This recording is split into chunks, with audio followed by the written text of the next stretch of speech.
Opozicija je pokazala jednu veliku doslednost u tome da u jutarnjim časovima vole da prave performanse i da snimaju reelsove za njihove društvene mreže, a da ono što zaista treba da rade i da pokažu jednu ogromnu odgovornost ispred naših sugrađana, to vešto izbegnu, bez bilo kakve griže savesti, bez bilo kakvih manira. Oni jednostavno na jednu sednicu gde se donosila, da kažemo, nacionalno značajna odluka, ne samo za lokalnu samoupravu i grad Niš, već za celu državu, s obzirom da je bila, da kažem, poverljivi podaci u pitanju, oni nisu bili u stanju ni da daju pristanak, odnosno izjave da mogu držati strogo poverljivo neku, jel tako, tajnu, profesionalnu,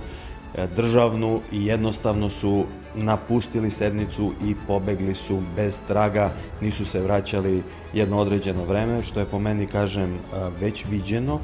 ali nikad se dovoljno čovek ne iznenadi kada vidi koliko oni zaista ne rade u interesu